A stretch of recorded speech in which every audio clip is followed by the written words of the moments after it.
Okay, welcome back. So I'm doing something that I've not done for a little while, showing you another one of my Yamaha guitars.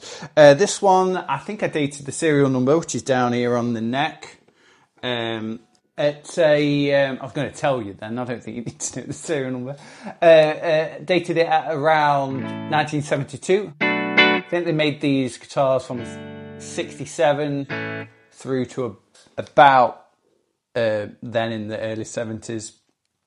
And yeah, I've had this guitar, I think, for a couple of years. I bought it as a little Brucey bonus on a purchase of a Yamaha AE18, the Jazz Box guitar, which I've already done a video on, which will be in the same playlist if you want to check that out. The fella Gary, when saw it on his Facebook Marketplace, and he had this guitar up as well. And I'd seen these guitars. I thought at the time they were a bit ugly. And if you look at this and you think in comparison to like your traditional, Gibson 335s or whatever, if you think it looks a bit ugly, you're wrong. I think it's a beautiful guitar. The horns are found a bit too pointy, but in living with the guitar, I think it's, this was, as I say, an add-on to the purchase of that Jazz Box guitar. I just thought, if I'm driving an hour to go and pick a guitar up, I might as well get two. But this has very quickly become my favourite of the two. It's a cracking guitar. I've had to spend some money on it. So there is, I had to have it all refretted. And there is, I can't remember where it is now, but there is a little, I almost don't want to find it now because it's obviously, I think it's down at fret 1. There is a little gouge in the fretboard. It doesn't affect, I think it's on from playing an E chord. I think whoever had this guitar, as I say, for a long amount of time, was just playing an E chord. It's got a zero fret, which I don't know if that helped when it was refretted, but it plays amazing.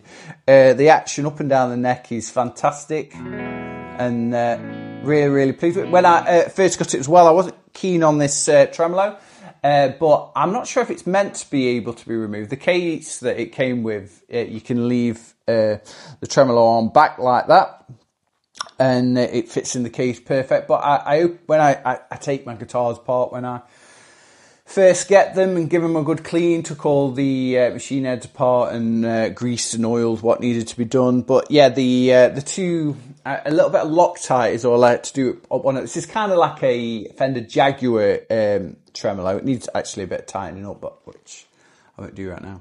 And yeah, the bottom lock nut needed a bit of Loctite.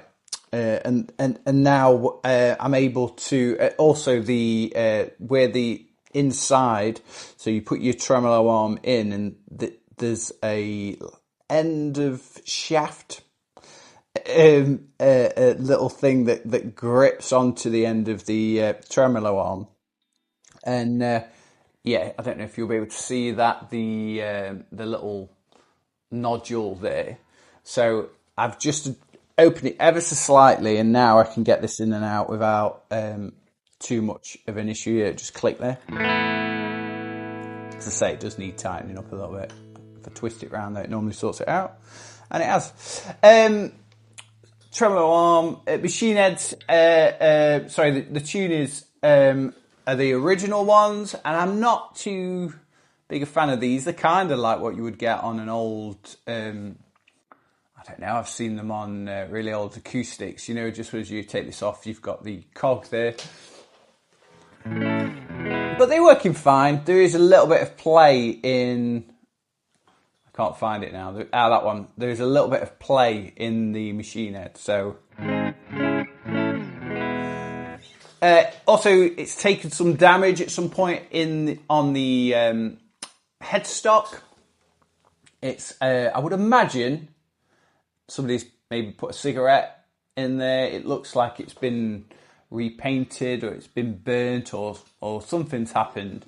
I did look it up. I thought maybe there'd been a decal removed, but I don't think there had. So, into the guitar.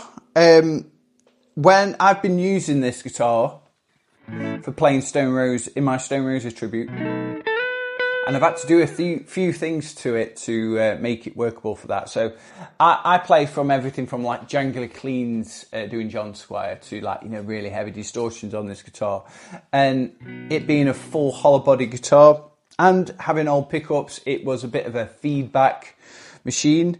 It does have these kind of nifty little plastic molded F-hole baffles, I guess you could call them, which I don't think do much. But when this guitar was probably made, distortion wasn't what it is today, so I guess it maybe helped when you're doing jangly cleans, but not so much if you're using a really overdriven distortion tone.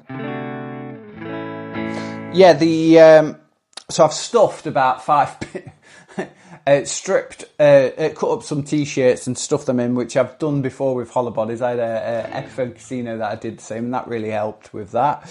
But it still wasn't great. I was getting a lot of high-pitched squeal, so that brought my attention to the pickups, which seemed to be a non-like kind of traditional size, the Yamaha's own creation, I think.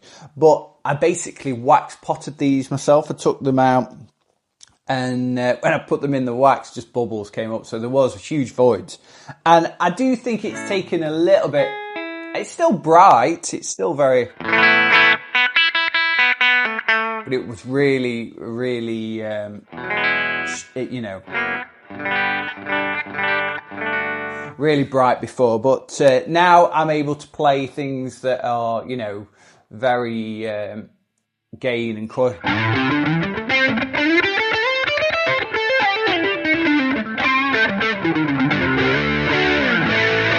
So John Squire in the Stone Roses plays in the early days anyway a Gretsch country gent.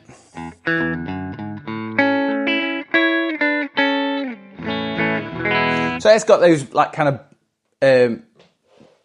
Gretsch kind of vibes to it, and it's a real thick arch top. It's really lovely to play.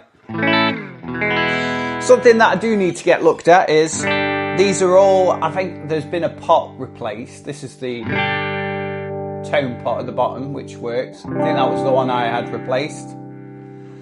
But the volume, sorry, this one. So this is the pickup blend. So if we turn it, there's a notch in the middle, and if we turn it either way, there's not a big sweep of the blend. So I think that possibly needs a look at.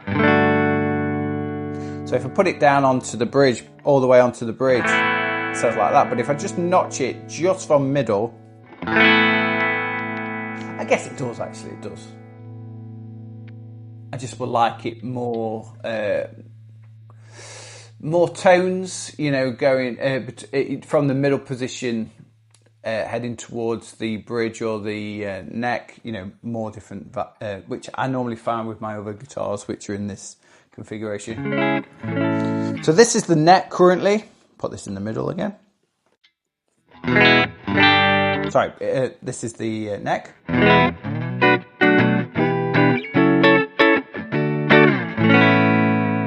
This is the middle section. And this is what I use for most of my Stone Roses set, and then for the heavier. It sounds a bit miserable like that, but if we...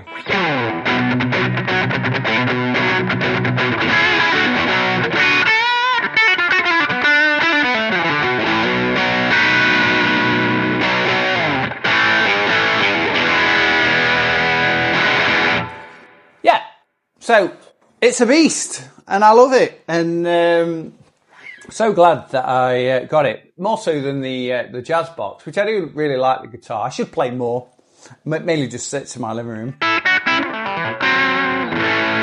But this thing is a beast. I can play this so easy. And I think this kind of vibe of the headstock is kind of back in fashion with Yamaha guitars. You know, the Rev Star kind of is a kind of going back to this kind of 60s, 70s vibe.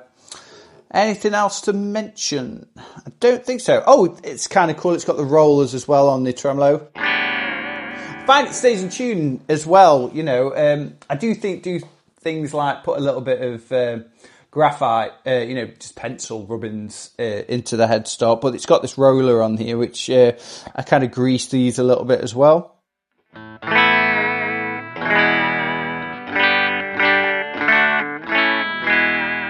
But yeah, sorry, I think that's everything. So if you're enjoying these videos, if you could give me a like and subscribe, I'd really appreciate that. If you're enjoying the sounds that I've made today, I don't have this one up for sale, but on my Buy Me a Coffee page, I do have a bunch of free presets as well as some that you might want to buy. But until next time, thank you and goodbye.